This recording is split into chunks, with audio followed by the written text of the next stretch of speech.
We've spoken to many people who had friends killed, narrowly escaped getting caught in the violence themselves.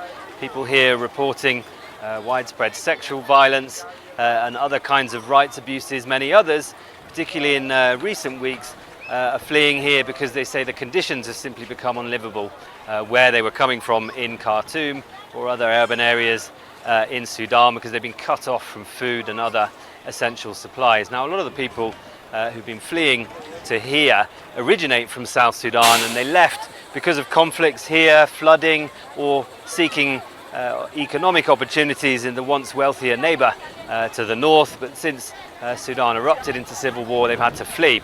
Now, many of them are continuing their journeys from here back to their towns and villages of origin. We spoke to some of them. Let's take a look at that story. She says every mother should keep her blanket with her and not put it in the big trucks with the baggage. The people here have a long journey ahead. They're trying to get to safety in South Sudan. Layla Peter says she worked in a factory in Sudan's capital Khartoum until fighting erupted between the army and the paramilitary rapid support forces nearly a year ago. Many people died. Some were killed by the bombs from planes. Even my best friend died.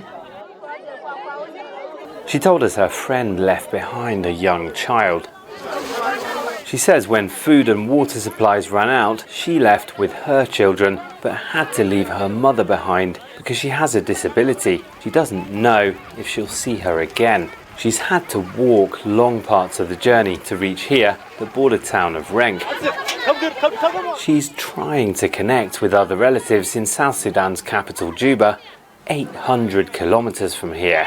Many of the people here say they've been traveling for weeks or even months. They say they've been stopped at checkpoints where soldiers and fighters have taken their money or their mobile phones, which makes it even more difficult to find missing family members. They've travelled on donkeys and carts, buses and trucks, but because this part of South Sudan is not well connected to the rest of the country by road, the next part of their journey will be on boats. Layla says she had to sell many of her possessions to be able to afford the first part of the journey. From here, the UN's migration organisation is operating barges to carry people up the River Nile to the city of Malakal and by road and air beyond.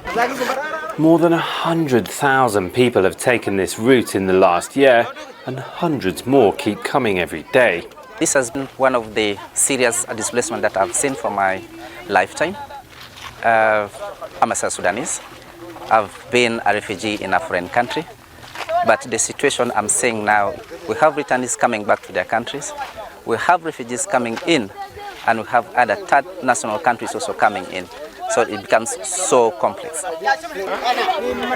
Layla spent most of her adult life in Khartoum. She's one of millions of South Sudanese who've gone there over decades to escape conflicts here or seeking jobs.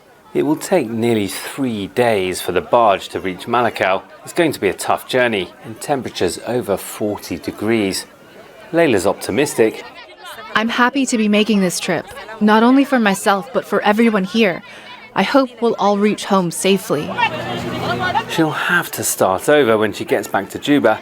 She says she hopes to find work and send her children back to school. There are few jobs or public services. It won't be easy for any of these people to rebuild their lives.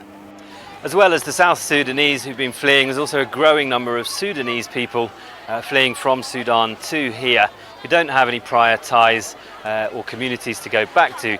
They're faced with the option of going to a long-term refugee settlement. It's about a day's drive from here, and that's one of the reasons many people are choosing to stay here in the transit camp. The numbers are going up.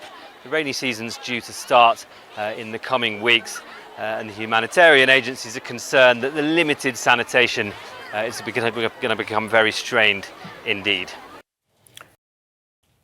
Make sure to subscribe to our channel to get the latest news from Al Jazeera.